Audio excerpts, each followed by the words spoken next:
In the vast expanse of the South Pacific Ocean, where islands dot the horizon like scattered jewels and trade winds carry vessels between remote atolls, a merchant ship departed on what should have been a routine 2-day voyage. 25 souls boarded the MV Joyita on that October morning in 1955, expecting nothing more eventful than the typical challenges of island navigation. The ship carried medical supplies destined for urgent surgeries, families traveling between island communities, and experienced seamen who had made this journey countless times before. 5 weeks later, the ship would be found drifting more than 600 miles off course, partially submerged and listing heavily to one side. The bridge was destroyed, windows were shattered, bloody bandages lay scattered in a doctor's medical bag. The radio was tuned to the international distress frequency, and every single person who had been aboard had vanished without a trace. This is the story of the MV Joyita, often called the Mary Celeste of the South Pacific, a vessel that refused to sink, yet somehow compelled everyone aboard to abandon ship. A mystery that has confounded investigators, spawned countless theories, and left families without closure for generations. Tonight, we trace the journey of a ship born in Hollywood glamour, baptized in warfare, and ultimately cursed to become one of maritime history's most perplexing enigmas. Chapter 1. Little Jewel. The story of the Joyita begins not in the South Pacific, but in the shipyards of Los Angeles during the glamorous early days of Hollywood's golden age. In 1931, the Wilmington Boat Works in California received an unusual commission. A successful film director named Roland West wanted a luxury yacht built to his exacting specifications, a vessel that would reflect both his success and his romantic sensibilities. Roland West had established himself as one of Hollywood's most innovative directors during the 1920s and early 30s. His films, including The Monster with Lon Chaney, The Bat, and the proto-noir masterpiece Alibi, had earned him critical acclaim and commercial success. Alibi had even received a nomination for the Academy Award for Best Picture. West was known for his technical innovation, his atmospheric lighting, and his ability to create tension and suspense on screen. He was a man who appreciated quality craftsmanship and dramatic flair, qualities that would be reflected in the vessel he commissioned. The yacht he ordered measured 69 feet in length, with a beam of 17 feet and a draft of 7 feet 6 inches. She was built with a wooden hull in a tuna clipper style, constructed from cedar planking over a sturdy oak timber frame following designs by naval architect Ted Geary. The vessel featured a double-ended configuration that provided enhanced stability in coastal waters. For her time, she was the height of luxury, equipped with amenities that were considered extraordinary for a private yacht: hot and cold running water, spacious cabins with fine appointments, and advanced fittings that made her a symbol of high-end leisure cruising along the Pacific coast. But the most distinctive feature of this yacht was her name and the romantic gesture behind it. West named his vessel Joyita, a Spanish term of endearment meaning little jewel. He claimed to have named it after his wife, Jewel Carmen, a famous actress from the silent film era who had appeared in dozens of films during the 1910s and early 20s. Carmen had been a beautiful and talented performer, and their marriage in 1918 had been covered extensively by the Hollywood press. However, by the time West commissioned the Joyita in 1931, his marriage to Jewel Carmen had become strained. The couple had grown estranged, living increasingly separate lives even as they maintained the public appearance of a marriage. West had become romantically involved with another actress, a beautiful blonde comedian named Thelma Todd, whom he had met during a yachting excursion to Catalina Island in 1930. The naming of the Joyita, therefore, carried a certain irony.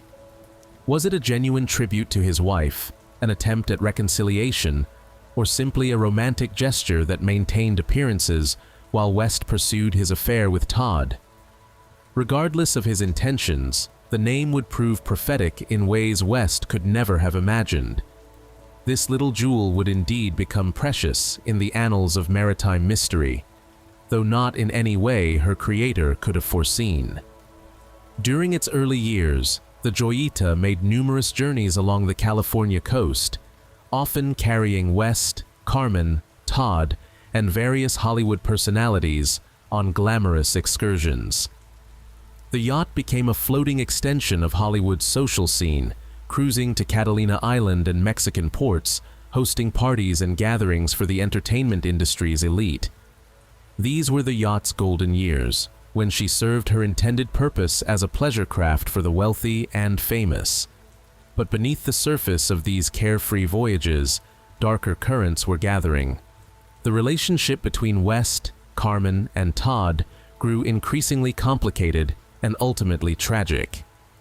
In 1934, West, Todd, and Carmen entered into a business partnership, opening Thelma Todd's Sidewalk Cafe at 17575 Pacific Coast Highway in Pacific Palisades.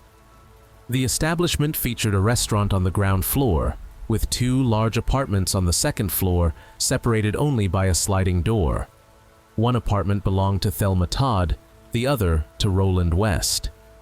The third floor housed a popular dance club, while West's main residence with Jewel Carmen was located nearby. This unusual living arrangement reflected the complex and unconventional nature of their relationships.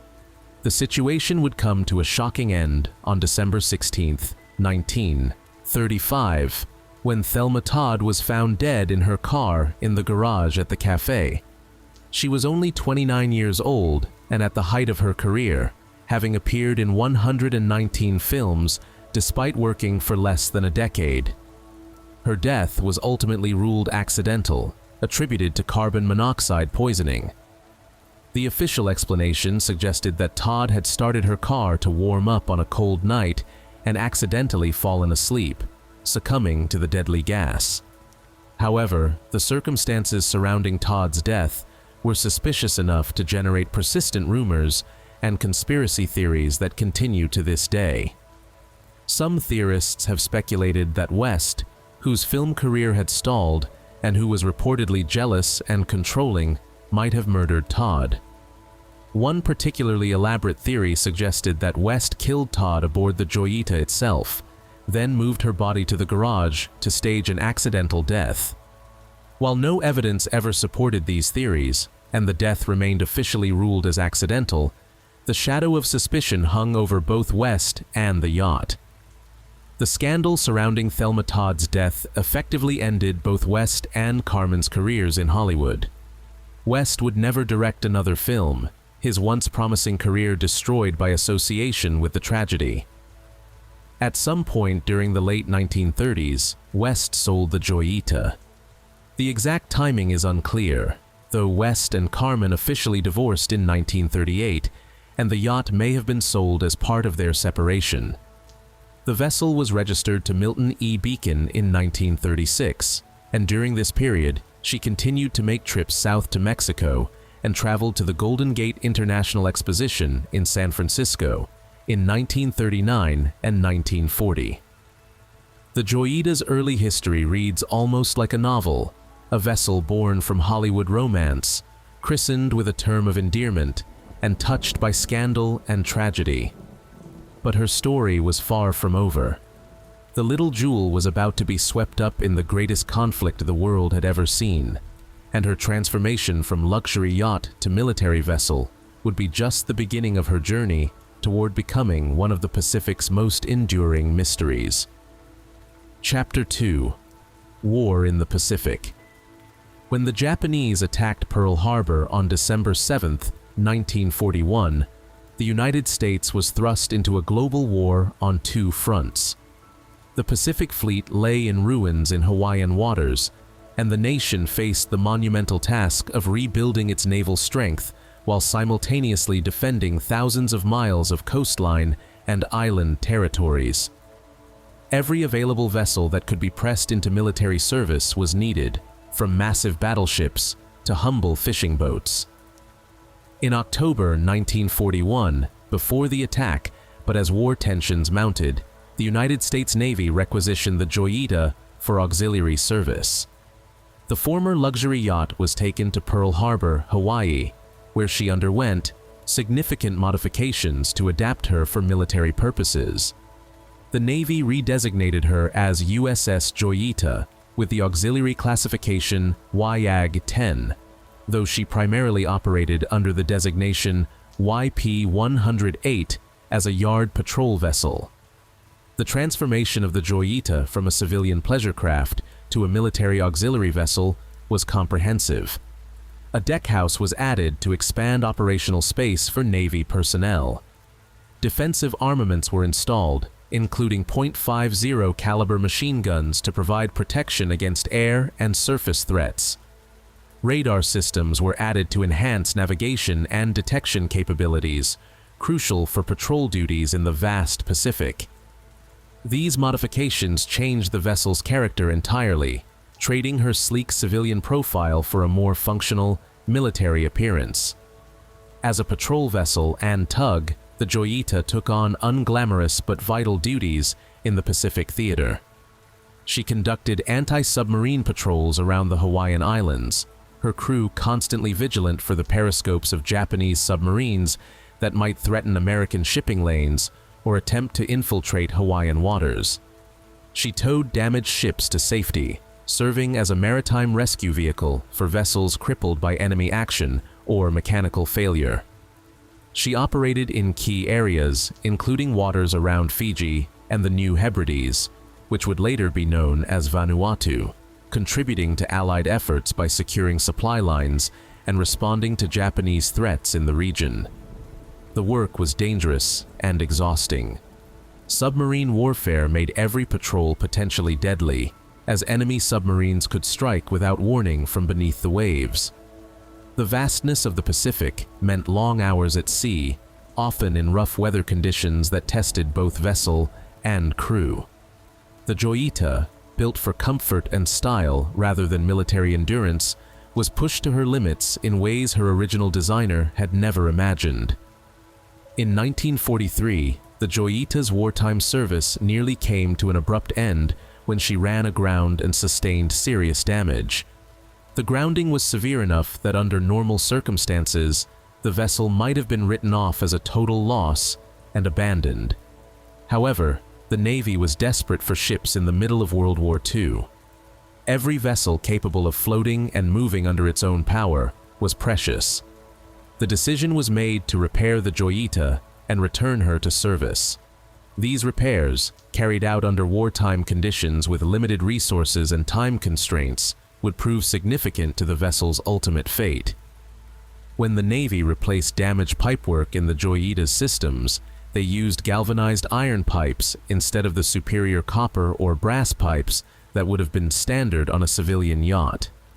This cost-cutting measure, necessitated by wartime material shortages and the urgency of getting the vessel back into service, created a vulnerability that would remain hidden for more than a decade. Galvanized iron pipes are particularly susceptible to galvanic corrosion, especially in the saltwater environment of ocean vessels. The decision to use inferior materials during the wartime repairs essentially planted a time bomb within the Joyita's systems, one that would tick silently until it finally detonated in the middle of the Pacific Ocean in 1955. Despite the damage and subsequent repairs, the Joyita completed her wartime service successfully. She patrolled Hawaiian waters, protected Allied shipping, and performed her duties without further major incidents. When the war ended in 1945, the vessel had survived years of military operations that had claimed countless other ships. She had dodged submarines, weathered Pacific storms, and served her country with the same dedication as the destroyers and aircraft carriers that earned more glory and recognition. By 1946, with the war won and the fleet being demobilized, the Navy no longer needed the services of a converted civilian yacht. The Joyita was declared surplus to requirements and transferred to the United States Department of the Interior on October 2, 1946. Most of her Navy equipment was removed, stripping away the radar systems, armaments, and military fittings that had defined her wartime service. The deckhouse that had been added for military operations remained, however, as it provided useful cargo space, even as it compromised the vessel's overall stability. The Joyita was sold to civilian owners once again, beginning a new chapter in her already eventful life. In 1948, the firm of Louis Brothers in Honolulu purchased the vessel and converted her into a fishing and refrigerated cargo ship. To enhance her capacity for this new role, extensive cork lining was added to the ship's hull, ostensibly for refrigeration purposes. This cork lining, totaling approximately 640 cubic feet or 18 cubic meters, would prove to be one of the Joyita's most significant features. Cork is naturally buoyant, and the extensive lining made the vessel extraordinarily difficult to sink. Combined with the wooden hull's natural buoyancy and the lightweight nature of many of her cargoes, the Joyita had essentially become unsinkable under any normal circumstances. The ship retained her wartime diesel engines, 2 gray marine diesel engines that together provided 225 horsepower, along with 2 additional diesel engines that powered electrical generators. These engines, while reliable, were also aging and would require increasingly frequent maintenance and repairs. The vessel that emerged from the conversion was a capable fishing and cargo vessel, though one that bore the scars and modifications of multiple owners and uses over nearly 2 decades. In 1950, the Joyita changed hands again when William Tavares became the owner. Tavares had little use for the vessel beyond occasional trips, and by 1952, he was looking to sell. The buyer who would make the Joyita's final purchase was an unlikely one for a South Pacific trading vessel. Dr. Catherine Luamala was a professor of anthropology at the University of Hawaii, a scholar who had dedicated her career to studying Pacific Island cultures and folklore. Why an academic anthropologist wanted to own a fishing and cargo vessel is not entirely clear from the historical record, though she may have intended to use it for research expeditions to remote Pacific islands where she studied traditional cultures. However, Dr. Luamala did not keep the vessel for her own use for long. She chartered the boat to a friend, a British-born sailor named Captain Thomas H. Miller, who went by the nickname Dusty. Miller was an experienced seaman living in Samoa, and he saw in the Joyita an opportunity to make his living in the inter-island trade that connected the scattered communities of the South Pacific. He attempted to start a fishing business with the vessel, but this venture failed.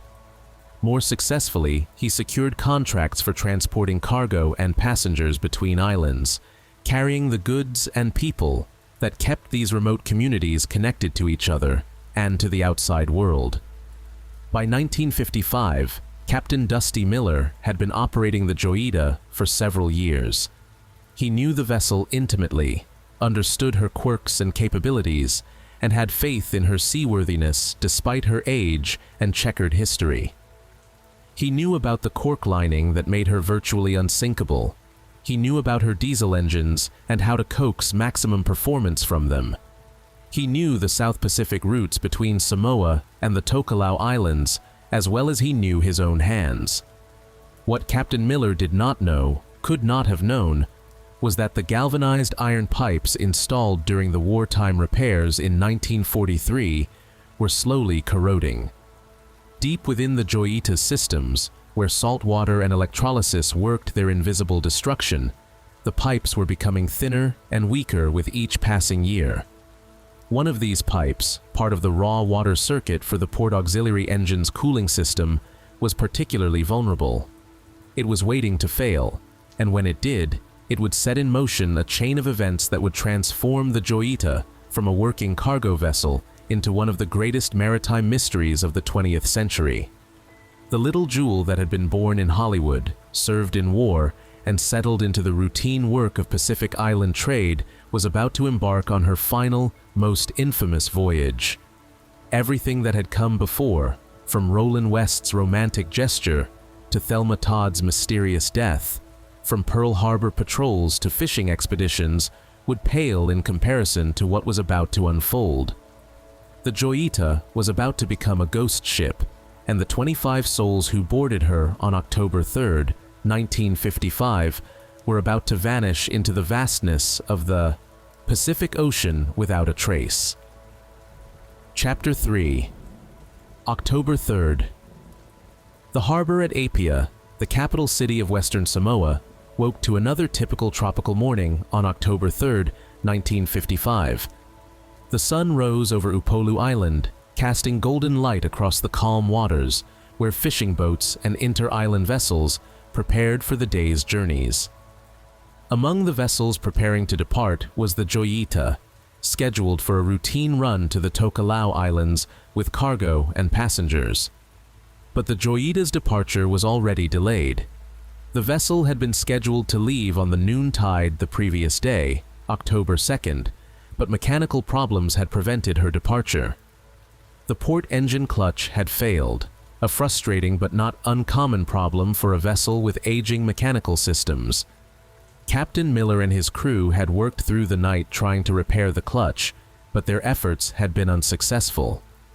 As dawn broke on October 3rd, the port engine remained inoperable. For Captain Miller, this mechanical failure presented a difficult decision. The cargo he carried included medical supplies needed for urgent surgeries in Tokelau. Among his passengers was Dr. Alfred Dennis Parsons, known as Andy, a World War II surgeon from Ireland who was traveling specifically to perform an amputation on a Tokelau resident. The surgery was time-sensitive. Delays could mean the difference between saving a limb or facing more serious medical complications. There were also 2 pharmacists aboard carrying urgent medical supplies, emphasizing the critical nature of the voyage's cargo. Miller also faced financial pressures. He had accumulated significant debts after a series of unsuccessful fishing trips using the Joyita. The government charter contracts for regular runs between Samoa and Tokelau represented his best opportunity to clear these debts and put his business back on solid financial footing. Canceling or further delaying the voyage would mean losing the charter payment, disappointing his passengers, and potentially endangering the medical mission to Tokelau. Weighing these factors, Captain Miller made the fateful decision to depart with only one functioning engine. The voyage to Tokelau was only 270 miles, a relatively short distance in Pacific terms. The weather forecast was favorable. The starboard engine was running well. A single engine should be sufficient for such a short voyage under good conditions. It was a calculated risk, but Miller was an experienced seaman descended from 7 generations of seafarers. He had confidence in his abilities and in the Joyita's seaworthiness. At approximately 5 o'clock in the morning on October 3, 1955, the Joyita slipped her moorings and departed Apia Harbor, running on a single engine. Aboard were 16 crew members and 9 passengers, 25 souls in total. The passenger manifest included Dr. Alfred Dennis Parsons, the World War II surgeon heading to perform the critical amputation. Parsons was an experienced medical professional who had seen service during the war and was now dedicating his skills to helping Pacific Island communities. Roger Purlis, a government official from New Zealand who was responsible for administrative matters in the Tokelau territory. His presence on the voyage highlighted the importance of maintaining governmental connections between Samoa and the Tokelau atolls. Herbert T. Hodgkinson, known as Bert, a pharmacist from New Zealand who was transporting medical supplies along with his colleague. Takama Lapana, a 51-year-old pharmacist, traveling with his wife Tokelau Lapana and their 2 children, an 11-year-old son and their adopted 3-year-old daughter. The presence of these children, the youngest just 3 years old, would make the subsequent disappearance particularly poignant and troubling. A copra buyer whose name is less well documented in the surviving records, but who was known to be carrying approximately $3,000 in cash for purchasing copra, the dried coconut meat that was a major export product for Pacific Islands. The crew of 16 included Captain Thomas H. Dusty Miller, the British-born master of the vessel, who had operated the Joyita for several years and knew the Pacific routes intimately. Charles R. Simpson, known as Chuck, the American first mate. Simpson's relationship with Captain Miller was reportedly strained, marked by mutual dislike and frequent disagreements. Friends of both men had been surprised to learn that Simpson had agreed to make this voyage, given the known tension between the two. Henry McCarthy Jr., a 27-year-old engineer from Samoa, who was responsible for maintaining the Joyita's mechanical systems. The failure of the port engine clutch would have been a particular concern and responsibility for McCarthy, who would need to monitor the working starboard engine carefully during the voyage. James Walwork from Western Samoa and George Williams from New Zealand, who served as supercargo workers, responsible for handling and managing the cargo during loading, transport, and unloading. The remaining crew members included a mix of Samoan, Tokelauan, and Kiribati nationals, men whose specific names and roles have been less thoroughly documented in the historical record, but who were nonetheless experienced Pacific seamen familiar with the routes and challenges of inter-island navigation. The cargo the Joyita carried that morning was typical for an inter-island supply run. Medical supplies including surgical equipment and pharmaceuticals, timber and construction materials for building projects in Tokelau, 80 empty 45-gallon oil drums that would be filled with copra for the return journey, and various foodstuffs including flour, sugar, rice, and other staples needed to supply the remote Tokelau communities. The total cargo weight was approximately 4 tons, a light load that would help the heavily insulated vessel maintain buoyancy. The voyage was expected to take between 41 and 48 hours under normal conditions. With only one engine operational, the journey might take slightly longer, but Captain Miller was confident they would arrive in Tokelau by October 5th. The weather was calm, the sea conditions were favorable, and despite the mechanical setback, there was no particular cause for concern as the Joyita headed out into the Pacific. In Tokelau, which consists of 3 small atolls, Whakaofo, Nukunonu, and Atafu, the residents were expecting the Joyita's arrival with some anticipation. The medical mission was known and awaited. Supplies were needed.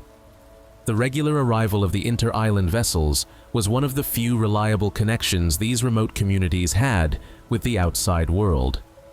October 5th came and went. Noon passed with no sign of the familiar silhouette of the Joyita on the horizon. By 3 o'clock in the afternoon, concern was beginning to grow. By 6 o'clock, as the sun set over the Pacific, it was clear that something was wrong. The weather had remained calm, and no passing ships or land-based radio stations in the region had reported receiving any distress calls. The silence was ominous. On October 6th, officials at Whakaofo Port sent out a message that would initiate one of the largest search and rescue operations in South Pacific history. The Joyita is overdue. The Royal New Zealand Air Force immediately launched a search and rescue mission. Sunderland flying boats, massive 4-engine seaplanes capable of long-range patrols over water, began combing the ocean between Samoa and Tokelau. The search area was vast, and as days passed without any sign of the vessel, it was expanded to cover an even wider region. From October 6th to October 12th, the search aircraft scoured a probability area of nearly 100,000 square miles of ocean, an area roughly the size of the entire United Kingdom. The searchers found nothing, no wreckage floating on the surface, no lifeboats, no debris field that would indicate a catastrophic failure or sinking, no oil slick that might mark where a vessel had gone down. The Pacific Ocean had apparently swallowed the Joyita and all 25 souls aboard without leaving so much as a trace of their passage. As the days stretched into weeks, hope began to fade. In the communities of Samoa and Tokelau, families held vigils and memorial services. The youngest passenger, The 3-year-old daughter of the Lapana family had barely begun her life. The 11-year-old son would never reach adulthood. Dr. Parsons would never perform the surgery that had prompted his journey. The tension between Captain Miller and First Mate Simpson would never be resolved. The copra buyer's $3,000 in cash would never purchase a single coconut. Among the missing were 2 Samoans, 2 from Kiribati, and 9 Tokelauans, Pacific Islanders whose families would struggle for generations to gain official recognition and closure. Even decades later, only 6 of the 25 people aboard, all of them Europeans, would be officially declared dead through the persistent efforts of their families. The Pacific Island families would be left in bureaucratic limbo, their loved ones neither confirmed dead nor alive, casualties of colonial administrative indifference that compounded the tragedy of their loss. The search was finally called off after a week. The official conclusion was grimly inevitable. The Joyita had been lost at sea with all hands.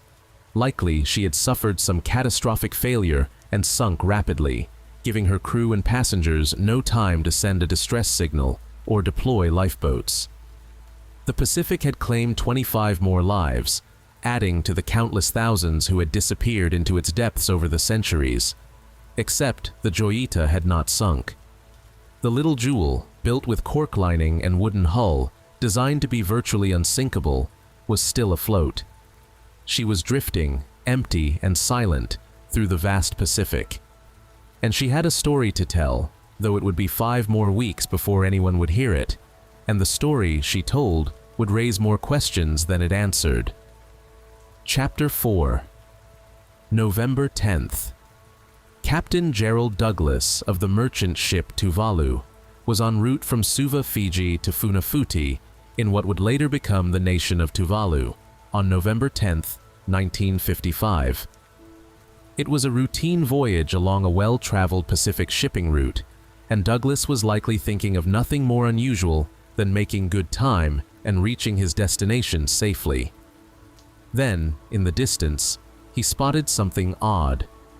A vessel was drifting in the water, listing so heavily to port that the deck rails on that side were dipping in and out of the waves. The ship appeared to be in distress, yet there was no one visible on deck, no signals for assistance, no response to the Tuvalu's whistles and radio hails. As the Tuvalu drew closer, Douglas could see that the drifting vessel's bridge appeared to be destroyed, windows were shattered, and she seemed to be partially flooded. Yet somehow, impossibly, she was still afloat. The location where Douglas discovered this ghost ship was more than 600 miles west of the Joyita's scheduled route between Samoa and Tokelau, drifting in waters north of Vanua Levu Island in Fiji. A quick check of the visible registration marks identified the vessel as the Joyita, the missing ship that had been the subject of intensive searches more than a month earlier. The search had been called off weeks ago, the vessel presumed lost. Yet here she was, still floating, still above water, but utterly and completely abandoned. Douglas brought the Tuvalu alongside the listing vessel and dispatched a recovery party to board her and assess the situation.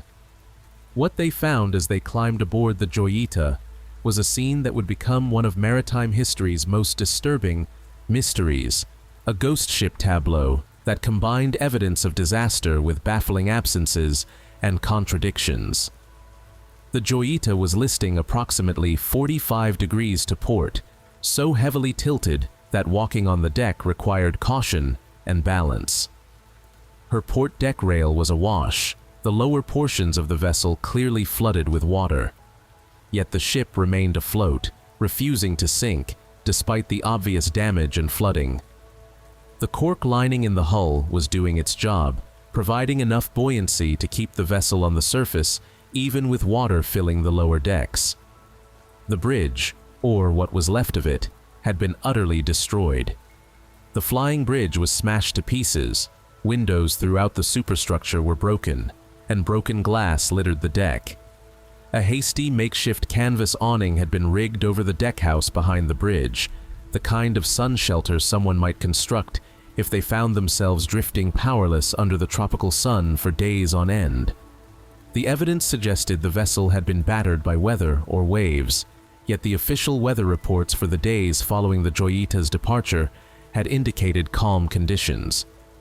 The recovery team found barnacle growth on the port side of the hull, well above the normal waterline. The pattern and extent of the barnacle growth indicated that the vessel had been listing at this severe angle for an extended period, probably several weeks.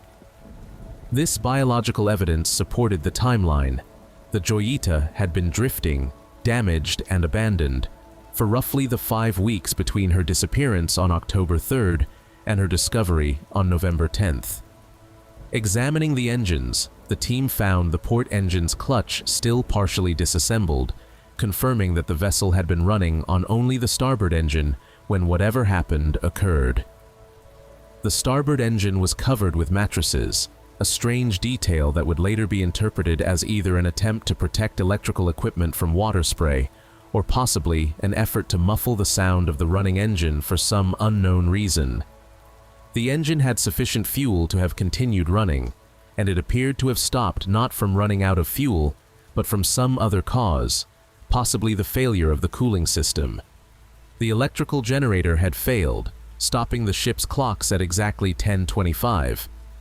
The light switches for both navigation lights and cabin lighting were in the on position, suggesting that the power failure and whatever crisis occurred had happened at night, when darkness would have made any emergency exponentially more frightening and dangerous. In a cabin, the recovery team discovered a doctor's medical bag lying open.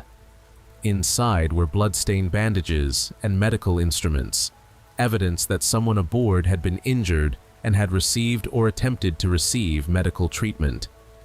The blood on the bandages raised immediate questions. Who had been injured? How seriously? Had the injury occurred during the initial crisis, or was it part of whatever led to the abandonment of the ship? The radio equipment presented one of the most poignant details of the entire scene. The ship's auxiliary radio was tuned precisely to 2182 kHz, the International Marine Radio Telephone Distress Channel. Someone aboard had attempted to call for help, had tuned the radio to the exact frequency where rescue would be most likely to hear them. But when the equipment was inspected, a break was discovered in the cable connecting the radio set to the aerial antenna. The cable had been painted over at some point, obscuring the break from casual inspection. This damage meant that while the radio was technically functional, its range was limited to approximately 2 miles. Any distress calls sent would have been received only by vessels within that very short range. For a ship in the middle of the Pacific Ocean, a 2-mile radio range was effectively useless. Critical navigational equipment was missing. The ship's logbook, which should have recorded the voyage's progress, decisions made, and problems encountered, was gone. The sextant, used for celestial navigation, had vanished. The mechanical chronometer, essential for determining longitude, was nowhere to be found. These instruments were the primary tools for navigation in 1955, before satellite GPS systems existed. Without them, and without the charts that were also missing, determining the ship's position or plotting a course would have been nearly impossible. The firearms that Captain Miller kept aboard for protection against the piracy that occasionally plagued Pacific waters were also missing. Several rifles and handguns that should have been in the captain's cabin or secured elsewhere on the vessel had vanished along with the crew. Most significantly, all of the Joyita's life-saving equipment was gone. The vessel had carried 1 dinghy and 3 Carly life rafts, canvas and metal-framed rafts that could support multiple people in the water. All 4 were missing. The Joyita had not carried enough life jackets for everyone aboard, which meant that if the 25 people had abandoned ship, many of them would have had to take their chances in the rafts without the protection of individual flotation devices. 4 tons of the cargo were also missing, though this detail was puzzling.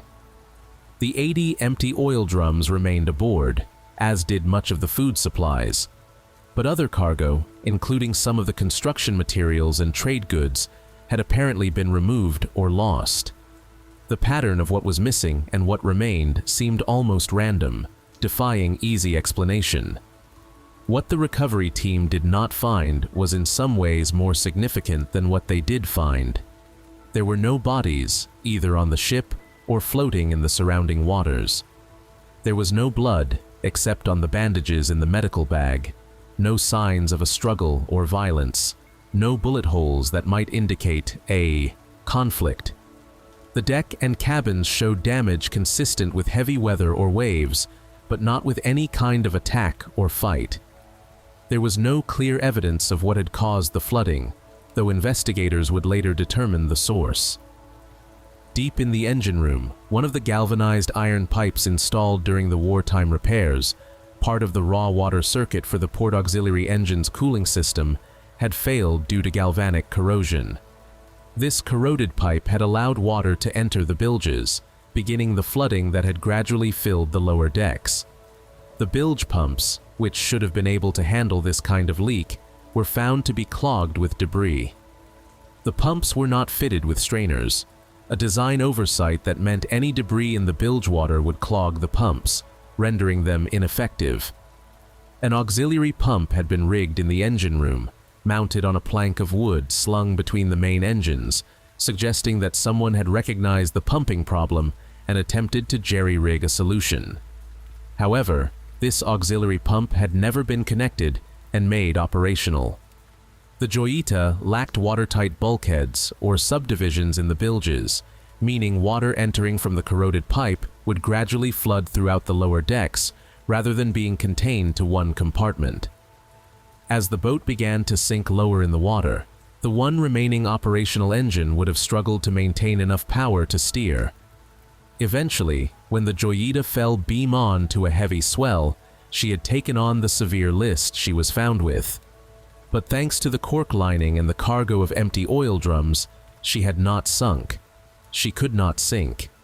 And there, in that final detail, lay the central mystery that would baffle investigators and generate theories for decades to come. The Joyita was essentially unsinkable. Captain Miller knew this. He was intimately familiar with the vessel's construction and capabilities. Multiple people who knew Miller stated unequivocally that he would never willingly abandon the Joyita because he knew she would not sink no matter how much water she took on. Yet every single person had left. 25 people had somehow made the decision to abandon a vessel that, while listing and partially flooded, was in no actual danger of sinking. They had loaded themselves into a dinghy and 3 canvas rafts, fragile craft utterly inadequate for survival in the open Pacific Ocean, and they had vanished without a trace, leaving the Joyita to drift, empty and silent, through 600 miles of ocean. The recovery team, standing on that listing deck amid the broken glass and abandoned equipment, faced an impossible question. Why? Why would experienced Pacific sailors abandon a ship that could not sink?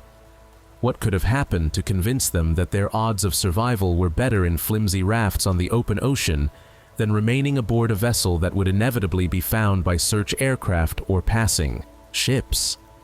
The Joyita was towed to Suva in Fiji, where she underwent a detailed examination under strict secrecy, according to contemporary newspaper reports. Experts and investigators examined every inch of the vessel, documenting the damage, analyzing the evidence, and attempting to reconstruct the sequence of events that had led to her abandonment. Chapter 5. The Inquiry. In February 1956, nearly 4 months after the Joyita had departed Apia, and 3 months after her discovery, a formal maritime inquiry was convened in Apia to investigate the fate of the vessel and determine what had happened to the 25 people aboard. The inquiry examined all available evidence, heard testimony from maritime experts and people familiar with the Joyita and Captain Miller, and attempted to piece together a coherent explanation for the tragedy. The inquiry's technical findings regarding the vessel itself were relatively straightforward. The The Joyita's hull was found to be fundamentally sound despite the damage and extended drift time. The extensive cork lining in the holds, totaling approximately 640 cubic feet, combined with the wooden hull's natural buoyancy and the cargo of empty oil drums, made the vessel virtually unsinkable under normal circumstances. The naval architects and marine engineers who examined the vessel confirmed that even with the flooding from the corroded cooling pipe, the Joyita would have remained afloat indefinitely. The inquiry determined the sequence of mechanical failures that had initiated the crisis. The fractured cooling pipe allowed water to flood the bilges at a significant rate. Without functional bilge pumps, which had become clogged due to the lack of strainers, the water level in the lower decks would have risen steadily.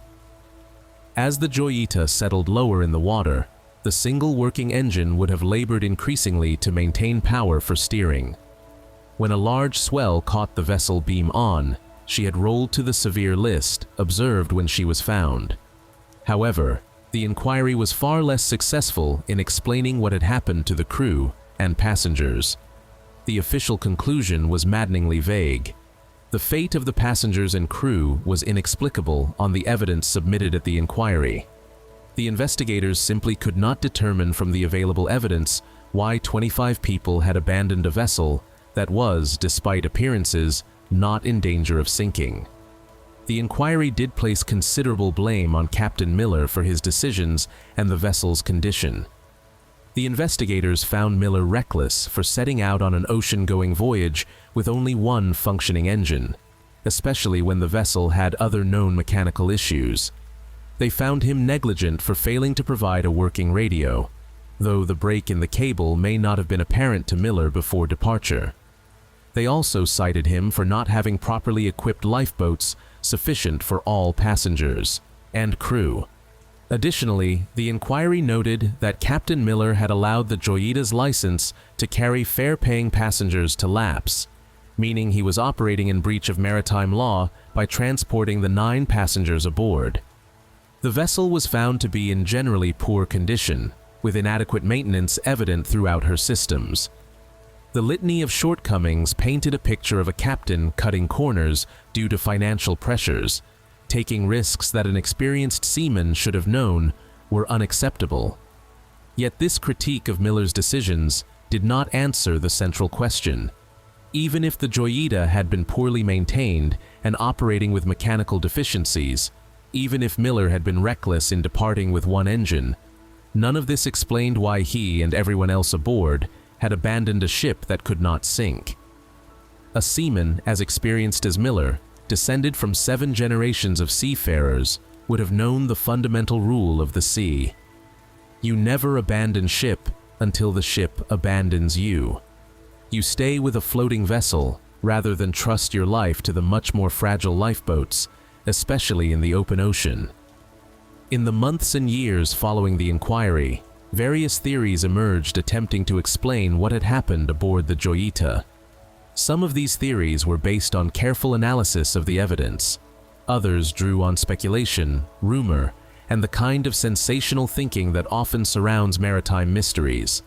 None could be definitively proven, and even today, 70 years after the disappearance, the question remains unsolved.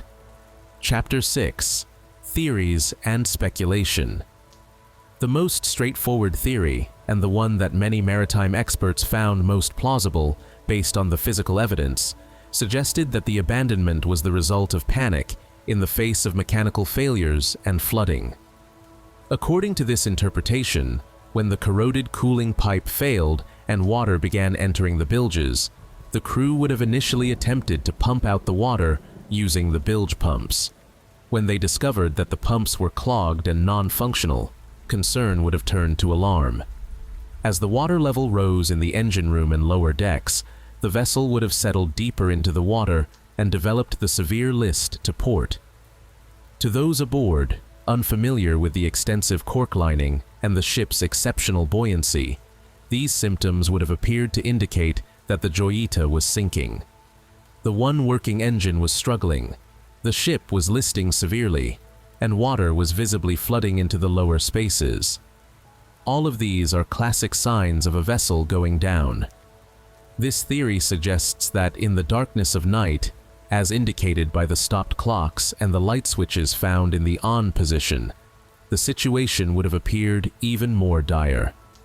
Without daylight to properly assess the situation, with the engine struggling and the deck tilting beneath their feet, the crew and passengers may have made the fatal decision that the ship was doomed and their only chance of survival was to take to the lifeboats.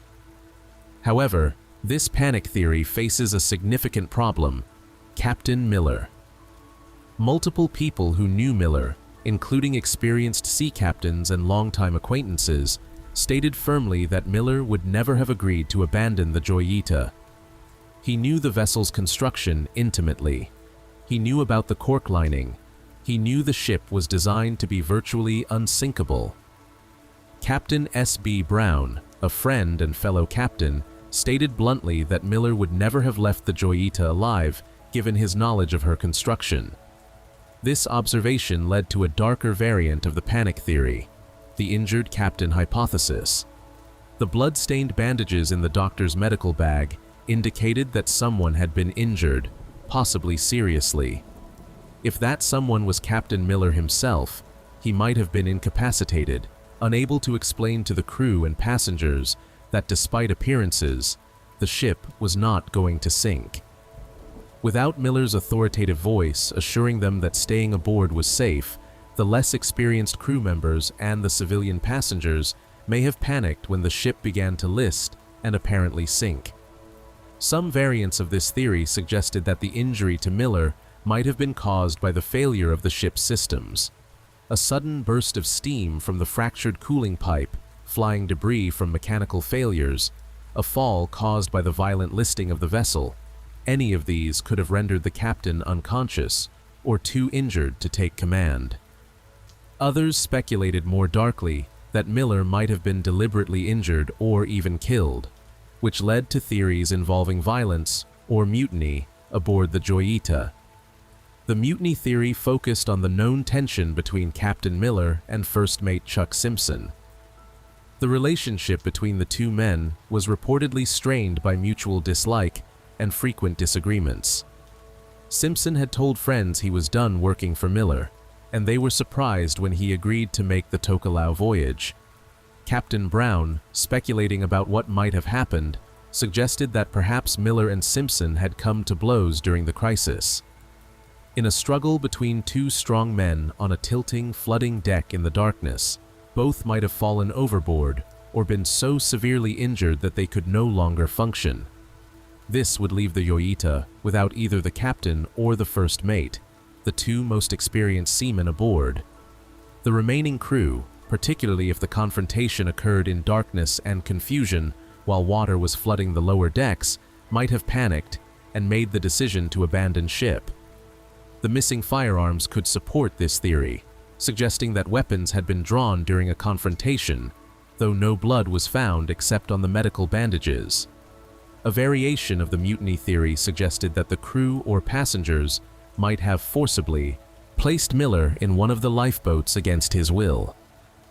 Author David G. Wright, whose mother's cousin Roger Perlis was among the missing passengers, researched the case extensively and speculated that someone might have used the missing firearms to force Miller to abandon the ship. The reasoning would have been that they could not trust the captain's insistence that the ship was unsinkable when all their senses told them it was going down. Better to force him into the lifeboat than leave him aboard to die with his vessel. Other theories focused on external threats rather than internal conflicts. The piracy theory suggested that the Joyita had been attacked by pirates operating in Pacific waters, who had either killed the crew and passengers or taken them captive. Proponents of this theory pointed to the missing cargo, the missing firearms, and the missing navigational equipment as evidence of selective looting.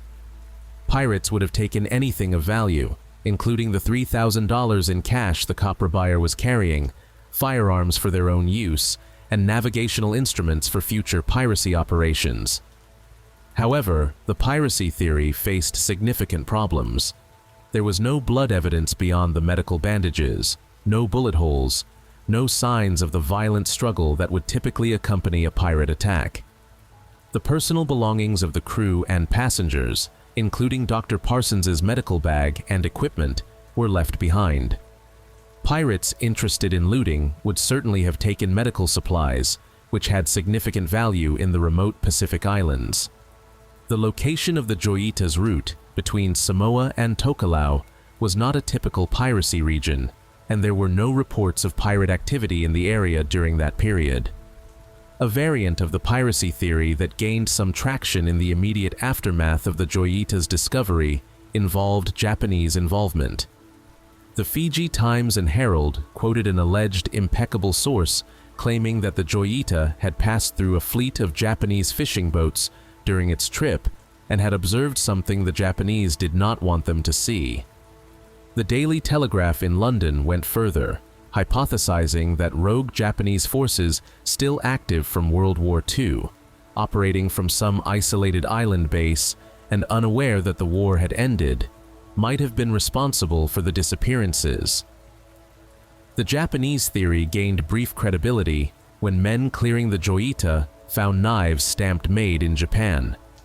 However, chemical tests on the knives proved they were old and broken, quite possibly left aboard from when the Joyita was used for fishing in the late 1940s.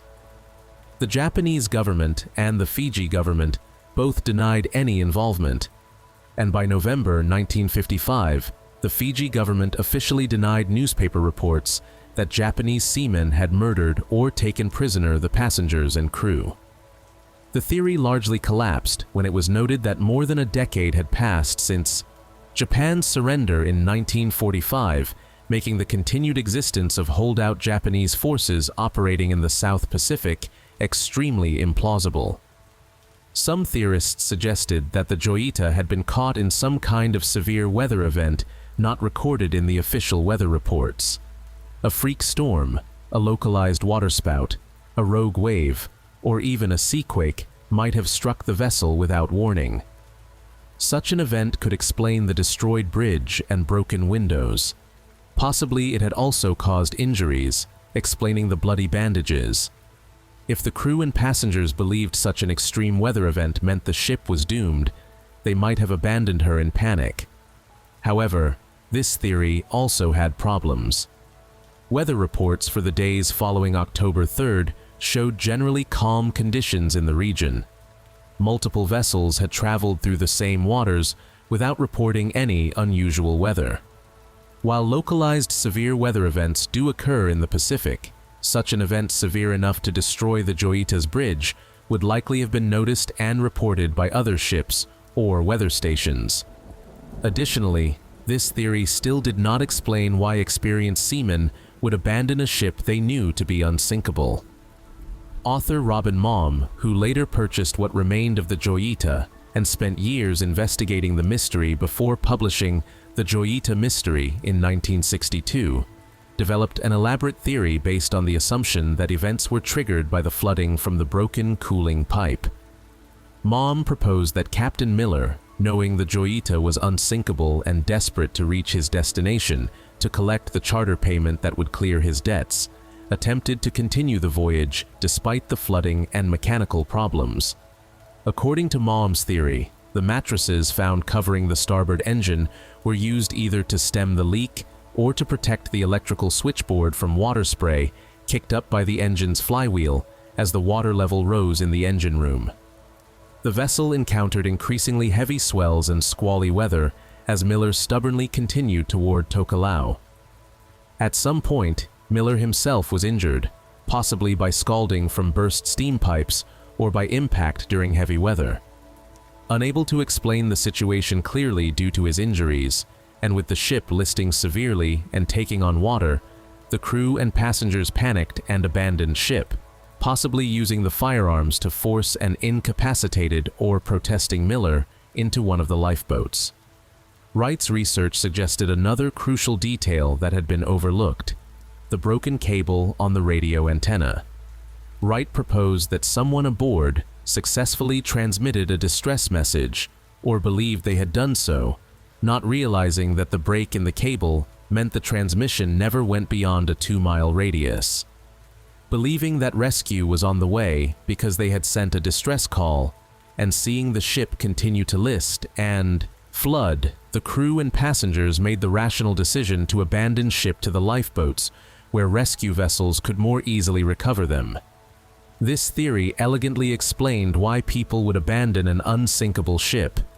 If they believed rescue was imminent, taking to the lifeboats would seem like the safer option compared to remaining aboard a listing, flooding vessel for potentially hours waiting for help to arrive. The tragedy would be that no distress message was ever received beyond a 2-mile radius, meaning no rescue vessels were dispatched, and the lifeboats drifted in the vast Pacific with no one knowing they were there. Chapter 7. What happened to the lifeboats? If the crew and passengers of the Joyita did abandon ship into the dinghy and 3 Carly life rafts, what became of them? This question is perhaps even more haunting than the mystery of why they left the ship. The lifeboats themselves were never found, despite the extensive searches conducted both immediately after the disappearance and in the weeks and months afterward. Carly life rafts, which made up 3 of the 4 boats the Joyita carried, were canvas and metal-framed rafts designed as emergency flotation devices. They were not substantial vessels. They were not equipped with provisions, navigation equipment, or any of the supplies necessary for extended survival at sea. They were designed to keep people afloat for the hours, or perhaps day or two, it might take for rescue vessels to arrive after a ship sank. They were emphatically not designed for long-term survival in the open ocean. If 25 people divided themselves among 1 small dinghy and 3 Carly rafts, each craft would have been near or at capacity. Overcrowded, riding low in the water, and exposed to the elements, these rafts would have provided minimal protection from sun, wind, and waves. The Joyita had not carried sufficient life jackets for everyone aboard, meaning many people in the rafts would have had no personal flotation devices, relying entirely on the raft's buoyancy to keep them alive. In the open Pacific, without food, fresh water, or shelter, survival time is measured in days, not weeks.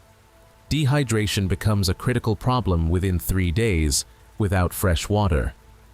Exposure to tropical sun causes severe sunburn, heat exhaustion, and heat stroke. Storms can swamp overloaded rafts. Sharks, attracted by any blood in the water or by the simple presence of struggling humans, pose an additional deadly threat. The most optimistic scenario would have been that the rafts stayed together and made a landfall on one of the small, uninhabited islands that dot the Pacific. However, the ocean current and drift patterns from the point where the Joyita likely was when she was abandoned would have carried the rafts westward, the same direction the empty ship drifted. The fact that the Joyita was found more than 600 miles off course suggests that she, and presumably the rafts, had been caught in a strong current or sustained winds that pushed them far from the intended route. During the 5-week drift period, searchers found no trace of the lifeboats. Search aircraft had covered 100,000 square miles of ocean in the days immediately following the disappearance. Ships traveling through the region kept watch for any sign of wreckage or survivors. The atolls and islands in the area were checked for castaways. Nothing was ever found. The most likely explanation, as grim as it is inevitable, is that the rafts and their occupants were lost at sea. Overcrowded, undersupplied, and exposed to the elements, the 25 people probably survived only a few days at most. Some may have died from dehydration or exposure within 48 to 72 hours. Others might have lasted slightly longer, perhaps a week, if they were fortunate enough to encounter rain that provided drinking water. One by one, they would have succumbed, their bodies slipping into the Pacific waters that had swallowed so many before them. The rafts themselves, constructed of canvas and light metal frames, would have deteriorated quickly under the assault of sun, salt, and waves. Within weeks, they would have broken apart completely, the pieces sinking or scattering across hundreds of miles of ocean. By the time the Joyita was discovered on November 10th, the rafts had likely been destroyed for weeks, and the ocean had claimed all 25 people. This conclusion is supported by the fact that in the 70 years since the disappearance, despite countless vessels traversing these waters, despite searches and explorations of remote Pacific islands, despite beachcombers and researchers looking for any trace of the missing people, absolutely nothing has ever been found. No bodies have washed ashore. No wreckage from the lifeboats has been recovered. No personal effects belonging to the crew or passengers have turned up on distant beaches. The Pacific Ocean, covering 1/3 of Earth's surface and containing 170 million cubic miles of water, has kept its secret. For the families of the missing, the lack of physical evidence has been both a curse and, in some cases, a source of agonizing false hope. Parents of lost children, spouses of missing crew members, and children who lost parents clung for years to the possibility that somehow, impossibly, their loved ones had survived. Harold Gatty, managing director of Fiji Airways, exemplified this desperate optimism when he said 2 weeks after the Joyita was found, if they got onto an island or an atoll, they could live indefinitely on coconut milk and birds and eggs. Similarly, a Hawaiian islander who had known Captain Miller said hopefully, "Dusty Miller is one of those indestructible Britishers, the Horatio Hornblower type. Likely as not, he'll come stumbling out of the bush on some island one of these days and write a book and make himself rich." These optimistic statements, made in the immediate aftermath of the Joyita's discovery, reflected a human need to believe in unlikely survival rather than accept the harsh reality of mass death at sea. But as months became years and years became decades, even the most hopeful families had to confront the truth. The crew and passengers of the Joyita were not surviving on some remote island paradise. They were not being held captive by mysterious forces. They were gone, victims of the sea and of the fatal decision to abandon a ship that could not sink in favor of flimsy craft that could not sustain human life in the vast Pacific. The bureaucratic aftermath of the disappearances compounded the tragedy for many families, particularly those of Pacific Island descent. Only 6 of the 25 people aboard the Joyita, all of them Europeans, have been officially declared dead through the persistent efforts of their families navigating colonial administrative systems. The remaining 19 people, including the 3-year-old child and 11-year-old boy from the Lapana family, and the 9 Tokelauan crew members, have never been officially declared dead. This bureaucratic failure reflects the colonial attitudes and administrative indifference of the era. Tokelau and Western Samoa were both under New Zealand administration at the time. Samoa would not become independent until 1962.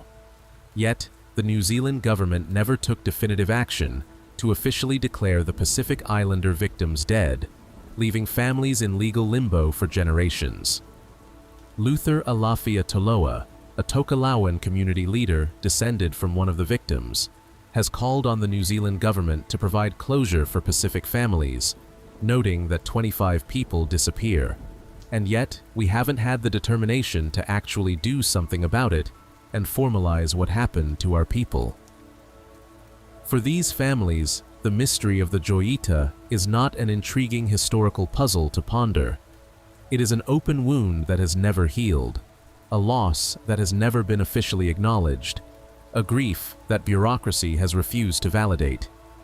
The youngest victims would be in their 70s now if they had somehow survived. The families know they are gone, but official recognition remains denied. Chapter 8: The Joyita's Final Years. After being towed to Suva and examined thoroughly by investigators, the Joyita faced an uncertain future. She was no longer the pride of any owner, no longer a working cargo vessel, but rather a notorious ghost ship associated with tragedy and mystery. Yet the vessel that refused to sink would continue to float for a few more years, gradually deteriorating as she changed hands and purposes one final time. In July 1956, the Joyita was auctioned in Suva. The buyer was David Simpson Sr., a local Fijian resident who had ambitions of repairing the vessel and returning her to service as a trading and fishing boat. Simpson set about the extensive work needed to make the Joyita seaworthy again. The damaged bridge was repaired, the flooded lower decks were pumped out and cleaned, corroded pipes were replaced, and various systems were overhauled. The cost and labor involved must have been substantial, but Simpson apparently believed the vessel was worth the investment. By late 1956, Simpson had succeeded in making the Joyita operational again. She returned to inter-island trading and fishing work, carrying cargo and occasionally passengers between Fiji and other Pacific islands. For a time, it seemed the ghost ship might overcome her dark reputation and resume a productive working life. However, the Joyita's luck had not improved. In January 1957, barely 6 months after returning to service, she ran aground on Horseshoe Reef. The grounding caused damage that required repairs before the vessel could continue operating. She was patched up and returned to service. But the incident was an ominous sign that the vessel's troubled history was not behind her. In November 1959, the Joyita grounded again, this time on Vatuvula Reef near Levuka, the former capital of Fiji. The damage from this second grounding was far more severe. The hull suffered breaches that made the vessel unseaworthy, and attempts to refloat her failed. The extent of deterioration in the vessel's structure was revealed to be far worse than expected. The wooden hull, more than 25 years old and subjected to decades of neglect, warfare modifications, and hard use, was simply too damaged to justify the cost of comprehensive repairs. David Simpson Sr. made the decision to abandon the Joyita as a working vessel. The ship was hauled onto the beach at Nasova, adjacent to the historic site where the deed of cession was signed, the treaty that had made Fiji a British colony. There, propped up on the sand, the Joyita briefly operated as a tourist attraction. Visitors came to see the famous ghost ship, to walk her decks and imagine the mystery of what had happened on that October night in 1955. In 1962, British author Robin Maugham, nephew of the famous novelist Somerset Maugham, purchased the remains of the Joyita. Maugham had become fascinated by the mystery and believed he could solve it through dedicated research and investigation. He spent years tracking down people who had known Captain Miller, examining records of the voyage and the inquiry, and developing his theories about what had happened. His book, The Joyita Mystery, published in 1962, presented his conclusions and brought renewed attention to the case. In 1966, Maugham sold the hulk of the Joyita to Major J. Casling-Cottle, who operated a tourist and publicity bureau in Levuka. Casling-Cottle had ambitious plans to turn the famous vessel into a permanent museum and tea room, capitalizing on the Joyita's notoriety to attract tourists to Levuka. It was an idea that might have preserved the vessel and created a lasting memorial to the 25 people who had vanished from her decks. But the plan never came to fruition. The Joyita remained on the beach at Nasova year after year as tropical weather and time did their inevitable work. The wood dried and cracked under the relentless sun. Storms battered the hull. Local people began to take pieces of the vessel, souvenirs of the famous mystery ship, or simply salvageable wood and metal for their own uses. Piece by piece, the Joyita disappeared, carried away by visitors, weather, and decay. By the early 1970s, visitors to Nasova began reporting that the last recognizable pieces of the Joyita had vanished from the beach. The process of disintegration appears to have been complete by the late 1970s. The physical vessel that had been the MV Joyita, the little jewel commissioned by a Hollywood director, the yacht that had sailed to Catalina Island in glamorous times, the patrol boat that had protected Hawaiian waters during World War II. The ghost ship that had returned empty from the Pacific had finally ceased to exist in material form. All that remained were photographs, documents, and the enduring mystery of what had happened on October 3rd through some uncertain point in the following days or weeks of 1955. The Joyita as a physical object was gone, but the Joyita as a mystery, as a story, as a reminder of the ocean's capacity to confound and destroy even the most careful human plans, lived on. In 2009, a walkway was named after Dr. Alfred Dennis Parsons near his former home in Torbay, Auckland, New Zealand. In 2012, 2 memory stones honoring the event were erected, one in Apia, Samoa, and one in Whakaufo village, Tokelau, the destination the Joyita never reached.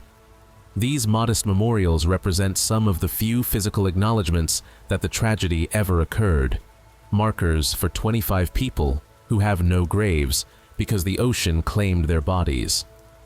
In 2012, there was a renewed call for a formal declaration that all 25 people aboard the Joyita were dead, nearly 60 years after their disappearance. As of that time, all aboard were still officially declared as missing rather than deceased, a bureaucratic distinction that prevented families from achieving legal closure and, in some cases, complicated inheritance and legal matters. The call focused particularly on the Pacific Islander victims, who had never received the official recognition granted to the European victims. The slow disappearance of the physical Joyita seems grimly appropriate for a vessel that became famous for being a disappearing ship, a ghost ship, a vessel that carried people into oblivion. Just as the 25 souls aboard vanished into the Pacific, so too did the ship itself eventually vanish, piece by piece, back into the elements. The Pacific Ocean had claimed the people. Time and weather claimed the vessel. But the mystery endures. Chapter 9. The Science of the Mystery. Approaching the Joyita mystery from a purely rational, scientific perspective, based on the physical evidence and established facts, certain conclusions appear more likely than others, even if absolute certainty remains impossible, given the absence of survivor testimony or recovered bodies. The mechanical failure sequence is well established. The galvanized iron cooling pipe, installed during the wartime repairs in 1943, failed due to galvanic corrosion. This is not speculation, but documented fact from the inquiry examination of the recovered vessel. The corrosion of galvanized iron in a saltwater environment is a well-understood chemical and metallurgical process. Given the 12 years between the installation and the failure, and the constant exposure to salt water in a ship's cooling system, pipe failure would have been almost inevitable. When the pipe failed, water entered the bilges at a significant rate. The bilge pumps, which lacked strainers, quickly became clogged with debris, rendering them ineffective. This is also documented fact from the examination of the recovered vessel. The progressive flooding of the lower decks, given the lack of watertight bulkheads, would have been steady and unstoppable by the means available to the crew. As the water level rose, the Joyita would have settled deeper into the water. The single working engine, already laboring to push the vessel forward, would have had to work harder as resistance increased from the lower, heavier vessel. The power available for steering would have decreased correspondingly.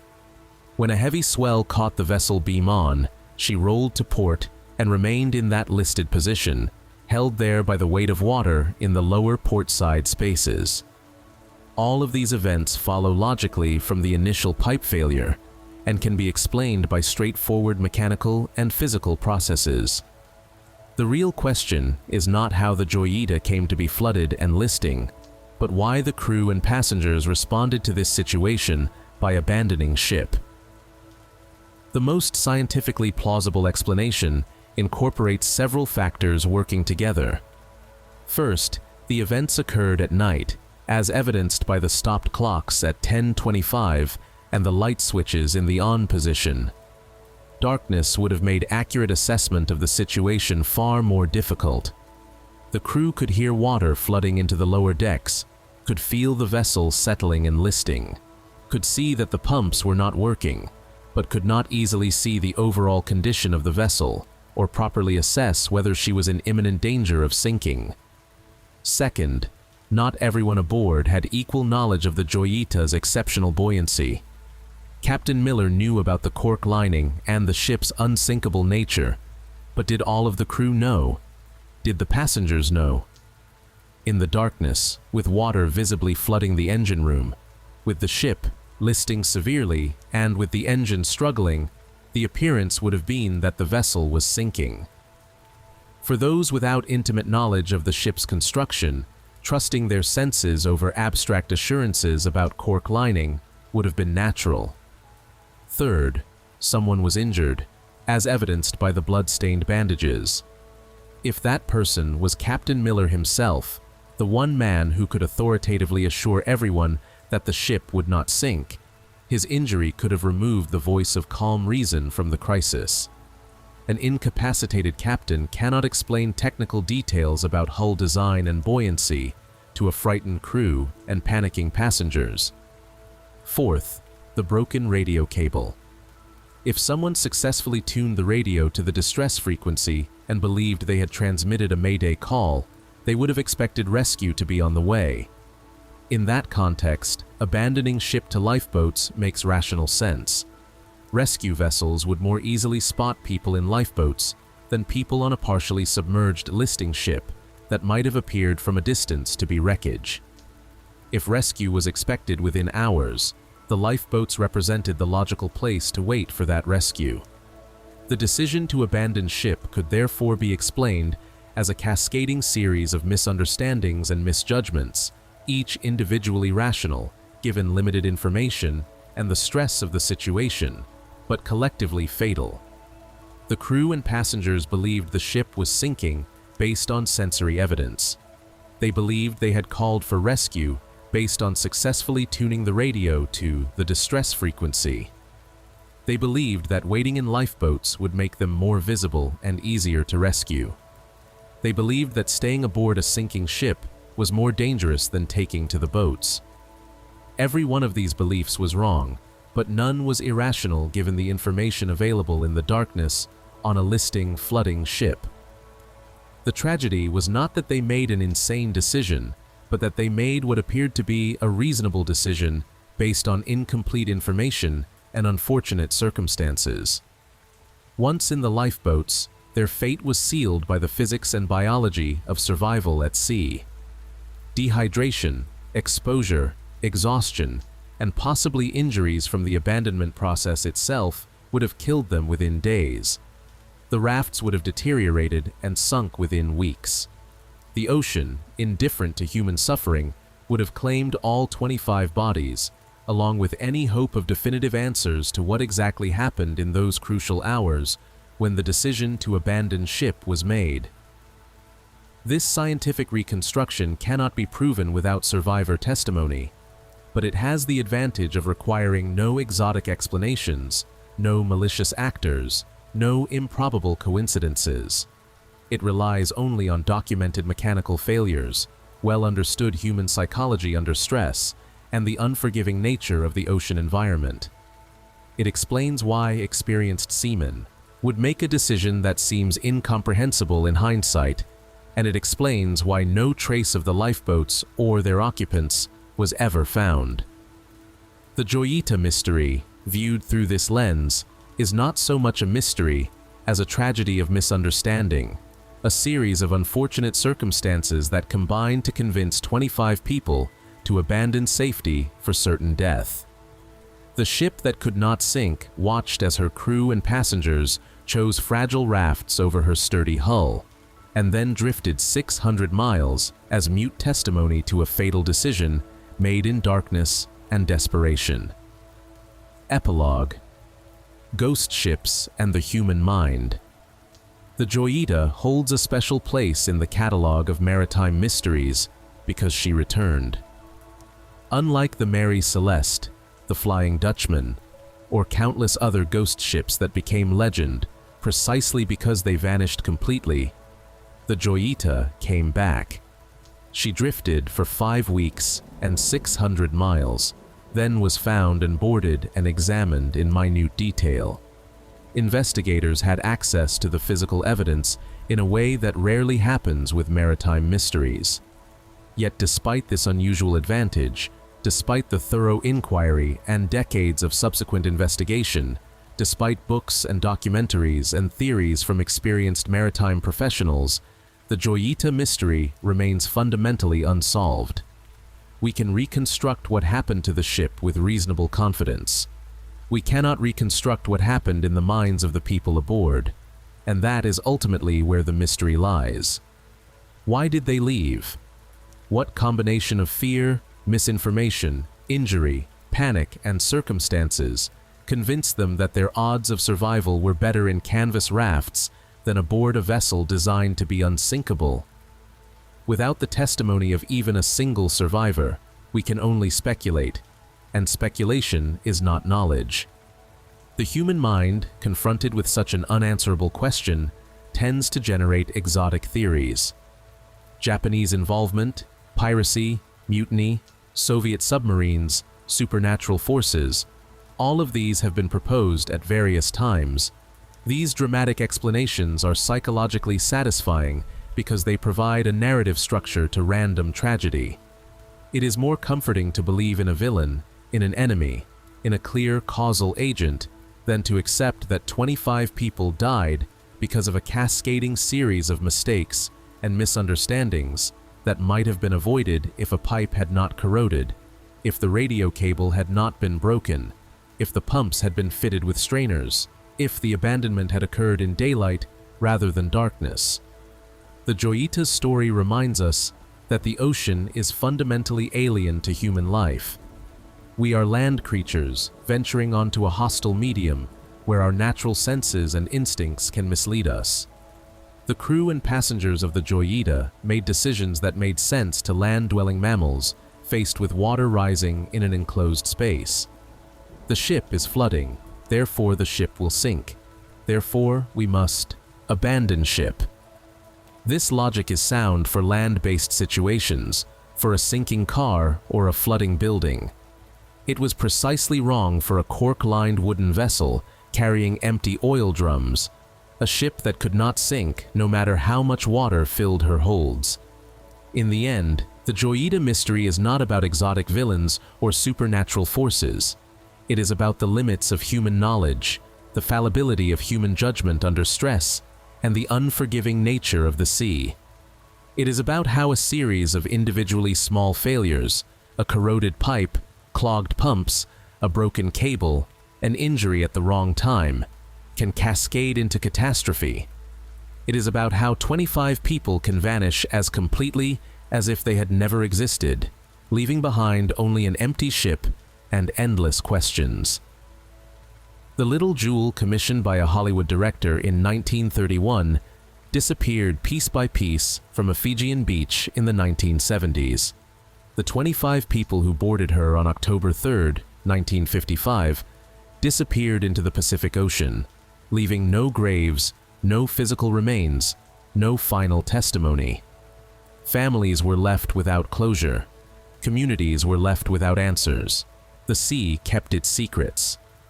Today, if you travel to Samoa or Tokelau, you can see the memorial stones erected in 2012. If you speak with older residents, particularly those with family connections to the missing, you can hear stories passed down through generations. The Joyita is not forgotten in these communities. She is the ghost ship that haunts the collective memory of the South Pacific, a reminder that the ocean gives and the ocean takes away, and sometimes the ocean takes everything. For those of us who encounter the story from a distance, safe on dry land, the Joyita serves a different purpose. She reminds us of the vast mysteries that remain in our world despite our technology and our science. She reminds us that 25 people can board a ship on a calm morning with every expectation of a routine voyage, and simply cease to exist before the sun has risen and set more than a handful of times. She reminds us of the fragility of human life and the permanence of human stories. The MV Joyita, the ghost ship of the South Pacific, drifts still through our imagination and our questions. What happened in the darkness on October 3rd or 4th, or some unknown date in that 5-week drift? What did they see? What did they feel? What convinced them to leave? We will never know. The ocean, 170 million cubic miles of water covering 1/3 of Earth's surface, has proven to be a perfect keeper of secrets. 25 people departed Apia Harbor on October 3rd, 1955. 25 people vanished into the vast Pacific. An empty ship drifted for 5 weeks before being found 600 miles off course. These are the facts. Everything else is speculation, theory, and the eternal human need to find meaning in tragedy and answers to unanswerable questions. The Joyita mystery endures because it combines the greatest mystery of all with the most mundane reality. The mystery is the question of consciousness, of decision-making, of what went through human minds in the moment they chose to abandon ship. The mundane reality is that people died at sea, as countless thousands have died before and since, claimed by an indifferent ocean that cares nothing for human hopes or fears, or the desperate desire of those left behind to understand what happened. In the end, perhaps the Joyita's greatest legacy is not the mystery itself, but what the mystery teaches us about acceptance. Some questions have no answers. Some losses leave no closure. Some ships come back, but the people aboard them are gone forever, and all the investigation and speculation in the world cannot bring them back or explain with certainty why they left. Rest in peace, 25 souls of the Joyita. Your ship came back. You never did. The ocean keeps your secrets still. If you found this deep dive into the MV Joyita mystery compelling, subscribe to Lore 2 Mystery for more forgotten tragedies, unsolved cases, and the strange stories that history tried to hide. From aviation disasters to paranormal phenomena, from serial killers to maritime mysteries, we bring you the comprehensive, research-based content that helps you fall asleep to the sound of history's darkest chapters. Like, subscribe, and join us next time as we explore another mystery lost to time.